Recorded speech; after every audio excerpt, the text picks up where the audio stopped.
Okay, we have Coach Saban. He is ready for questions. Coach, front row. Well, first off, I'd like to tell everybody how excited we are to be here. This is always kind of the start of another challenging football season, and I hope you all had a great summer and enjoyed your time, and I'm sure you're looking forward to the season as much as we are. Hey, Coach. Good morning. Taylor Kaufman with CBS 42 in Birmingham. Alabama has some question marks around it going into this year, but we saw that a couple years ago, and you guys ended up with a Heisman quarterback, SEC championship, and a trip to the national championship.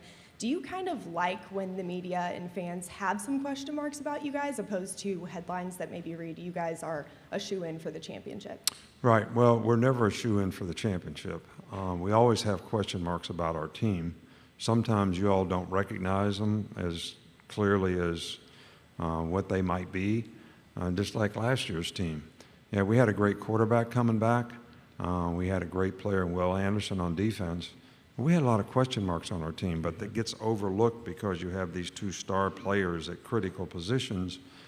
And, you know, this year maybe we don't have those kind of impactful players at those critical positions, so it's very challenging to develop the team so that they can compete at a high level. We have some experience coming back on both sides of the ball, and we also have a lot of new young players who can contribute in a very positive way to our team. So, but every year is challenging. Every year is, and no matter what's happened in some other year, at some other time, in some other circumstance, it's not going to impact this year. The people on this team, the coaches on our staff, are going to do what they can to try to impact this year in a positive way in terms of what we want to accomplish and what we want to do. Front row. Good morning, Coach. AP Stedham, AP and Kelly, as we see at syndicated radio. Out of curiosity, do you recommend any place that you visited this summer? And then the second question is, I know you sought counsel in the past on different phases of the game. What's been your experience studying the two-quarterback system? Well, first of all, the first question is a better question. So, you know, everybody knows we went to Italy. It was for our 50th wedding anniversary, which was really in the past, but I kept getting out of going because I didn't really want to go and take 10 days to not be around. But it was a great trip, and I would recommend that anybody go. And Florence is fantastic, Rome is fantastic, the Amalfi Coast is fantastic, and we got roll-tided everywhere we went.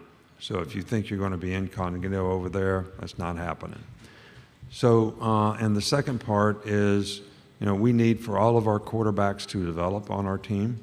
I don't think anybody separated themselves to this point, even though I see improvement in each and every guy in terms of how well they're doing and how they're developing. But we need that on our team. We don't just need a starter, we need a backup. We need, you know, good players at that position. Just like Jalen Milroe had the opportunity to play last year, we needed him to be ready in the Arkansas game and the A&M game. So when somebody separates themselves and nobody knows for sure when that is, and I can't establish a timetable to say on this date we're going to say this is the starting quarterback. It's going to happen when it happens, and that's the way it'll be. Right side, fourth row. Good morning, Coach. Tony Reese, WTV. I'm out of Columbus, Georgia. The long-term saying, Bama doesn't really lose, they reload. So with the addition of key players going to the draft, I know you guys kind of reload every year. Kind of what's been that going forward this year? Well, I think that that's the way it's going to be. When you have a lot of good players and you do a good job of developing those players as they have at Georgia, we have done that some in the past, you lose 4 or 5 guys that are underclassmen, in some cases more, some cases maybe less. Instead of having 17 starters back, you got 12. So it impacts your team and makes your team younger. So the challenge is how can we develop the young players on our team quickly enough that they're ready to go out and create value for themselves and play winning football?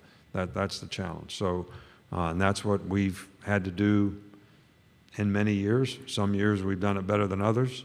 And that's going to be the challenge for us this year.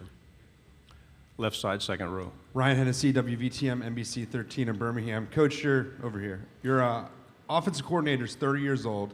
The age gap between you and him, what have you What has it been like so far when you hired him, a 30-year-old offense coordinator? Do you have a lot of things in common, maybe some differences, or what is that like? Because a lot of the fans. It's great. First of all, I still feel like I'm 39. And Tommy's great. He's mature. He does a great job presenting to the players. He has good relationships with the players. He's very bright. He understands the game. He's a very good quarterback coach in terms of helping guys improve at that position, which I think is critical. We don't have any issues. He's very respectful of what we want to do and how we want to do it. And the guy's hungry, wants to learn. I think he's one of the brightest young coaches that I've been around for a long time. Right side, second row. Hey, Coach. So most players have a go-to song or artist that kind of get them locked into the game. I'm curious, what is on a Nick Saban pregame hype playlist for you? I don't understand this question. Say that again. What's like your go-to music choice? What are you listening to? What are you and Terry listening to? Next question. Well, you know, I don't really listen to music before the game. You know, we always play Gimme Shelter going home, you know, after the game. But I don't listen to music before the game. I'm kind of thinking about, you know, have we covered everything we need to cover, players ready to go, and trying to anticipate what might be a problem in the game at some point.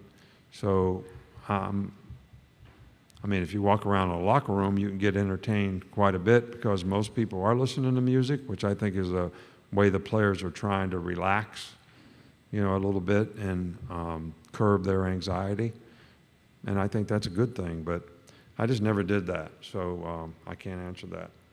Stay on the second row. Dan Peck, ESPN 106.7 in Auburn. Coach, what can you tell us about the decision to bring back Coach Steele? Coach Steele's a very experienced coach. He's been a very successful offensive coordinator in our league for a number of years. He's been with us in the past on several occasions, so he kind of understands, you know, our system of how we do things and what we do. But so it was a combination of his knowledge and experience as well as his familiarity with, you know, how we do things that made it I think a good choice for us. Left side, third row. Nick, right over here. John Sokoloff with WCBI, kind of a small part of a two-parter though, but can you kind of comment on Pete Golding's departure to Ole Miss and kind of going off that Ole Miss and Mississippi State next year, not on the schedule? I believe that'll be the first time you're not playing either of those schools. Has that kind of crossed your mind, and what are your thoughts on not playing either of those teams? We play them this year, though, right?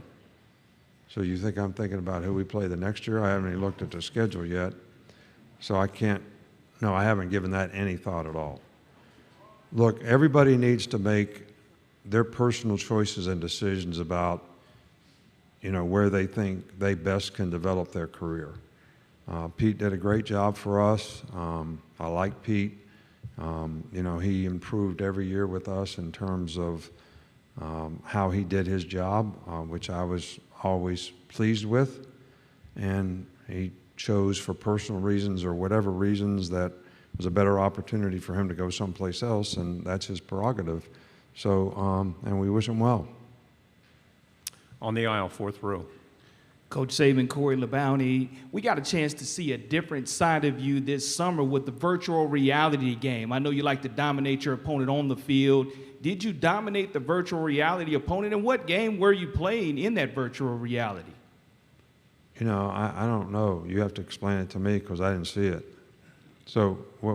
When you were punching with the glasses on, the virtual reality game, to where when you're taking on your opponent and you see them in the video game and you're kind of punching a little bit, it's almost like a little dance your daughter was recording. Yeah, well, I thought I was horrible. I couldn't land a punch, but you could get punched. So that's the only time I've ever done that. And it was a good experience. I can't really give myself a very good grade of how well I performed doing it. Final question, second row. Coach Rosie Langello from WSFA in Montgomery. Of the 3 players that you brought today to SEC Media Days, why did you end up bringing those 3 guys? They're all good players. They're all good guys. They've all been good leaders. They've represented the program well. They're very experienced players. They've had a lot of success at their position. And I think they all have played a significant amount of football, probably as much as anybody on our team has played. So, and I think they'll both do a great job of representing the university and their teammates, here at this. So, no really formula for who you bring, but hopefully those guys are someone that you'll be interested in, and they've certainly been great ambassadors for the University of Alabama. They've played really well. They're all 3 on track to graduate, so they've done everything we've asked them to do in a positive way. Coach, thank you very much. All right, thank you all. Appreciate what you do.